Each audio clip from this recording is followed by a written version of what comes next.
What's up, everyone?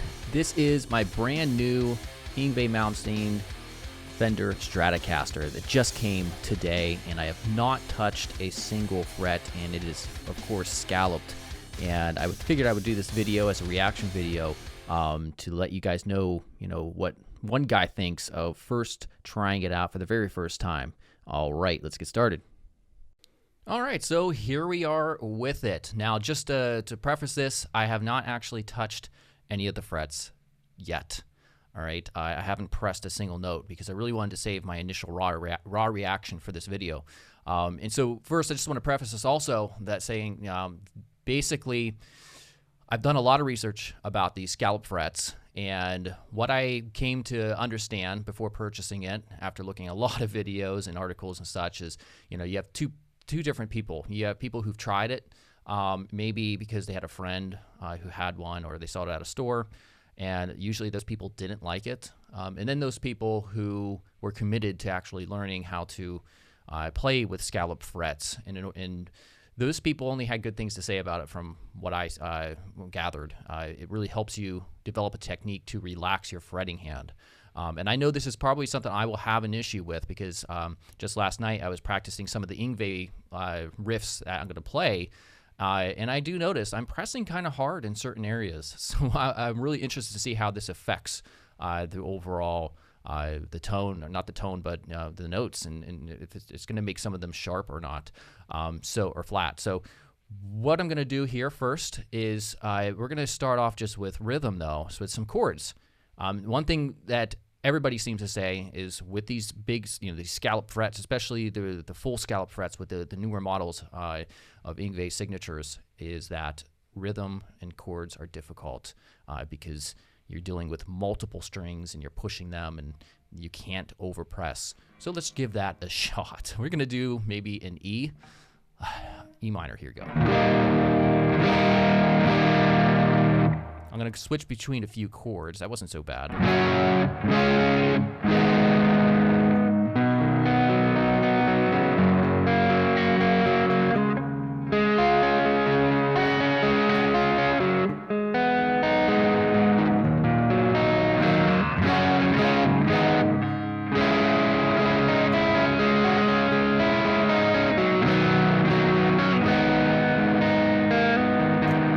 Okay. I honestly didn't really hear anything going out of tune. Now, I'm gonna apply. I was intentionally making that light. I wasn't really trying to press hard, but I'm going to try pressing. I'm going to pretend to have my other regular neck guitar and see how that feels.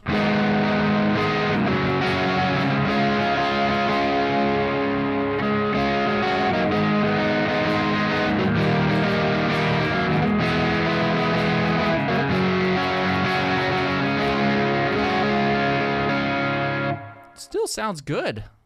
I'm very pleased with that. Let's try some bar chords.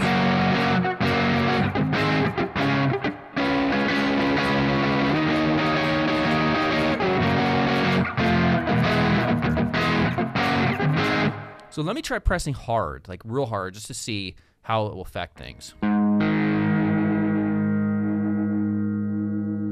Okay, so you can definitely hear that.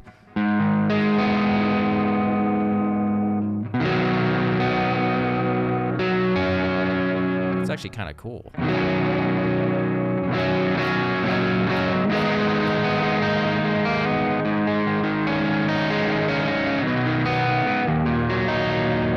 All right, you know what? I think it definitely passes this test. It feels like there's a good amount of tension. It doesn't feel like, if I press just a little bit too hard, everything's just going to go out of tune. It actually sounds and feels pretty good. And it's interesting. You don't feel the wood, of course, but it's not as alien as I thought it might be, not feeling the wood underneath my hands. So this is awesome. I'm pretty excited about it so far. Okay, here comes the real test. Let's see if I can actually play some Yngwie pieces. And mind you, I already noticed something a little bit different. when I was like using my pinky finger and I was hitting the third string, sometimes the string fell off the side. But still, we'll see how this goes.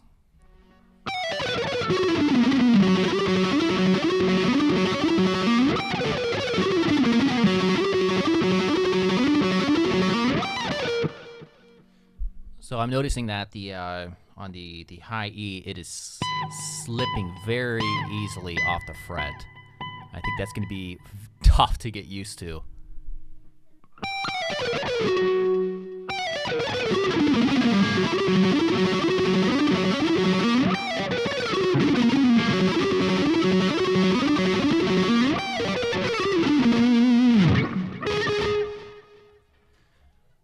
People are being loud here. But anyhow, right when I tried to go into that part, you can just tell it was the string started off in the wrong position off the side of the neck. So I have a tendency, apparently, in my technique to pull down, which I can get away with my other neck, apparently.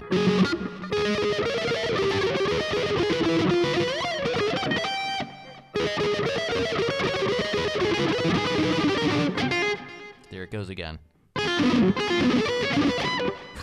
This is going to be tough.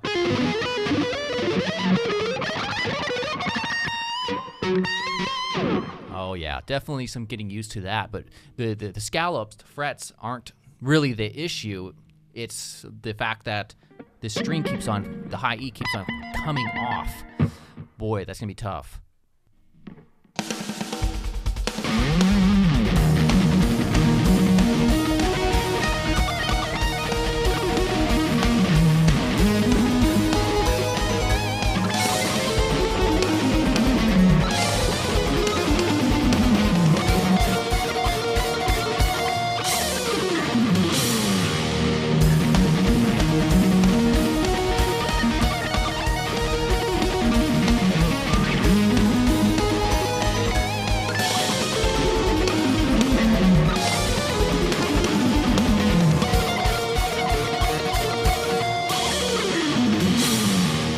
So,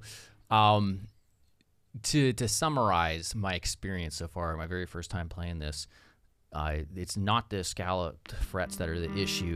I think it's the high E is one that I'm really gonna have to combat. And I think it's doable for sure. And then also another is the one misconception that I probably had going into this is that I thought that vibrato is going to be way easier and it's going to instantly improve my vibrato technique, which is not the case at all. When it comes to bends, it sounds, it feels good because you can get kind of under. You can get under these frets, especially, I mean, the strings, especially because it's a higher action than I'm used to. But also, obviously, because there's no wood that you kind of feel. And, but, you know, when it comes to that, the Yngwie piece I was playing, Arpeggios from Hell, you know, there's some areas where I was having difficulty even on my regular neck, and I was hoping that it would suddenly, all of a sudden, remedy itself, and that's just not the case. So if you get this thinking that it's going to be a cure for your vibrato or your bending technique, certainly not. But I really like the sound of the guitar, so I'm probably going to experiment with different string gauges too. I know Yngwie uses, he said at least in a recent interview, he's 8/48. I may try putting some 8s on, and in that case, it would probably be even more important to not press very hard due to the thinner string gauge. But anyhow, yeah, hopefully you found that enjoyable. I will be recording my own take once I get more used to this guitar, some Yngwie stuff like Arpeggios from Hell. All right, see you guys later. Make sure to subscribe. See ya.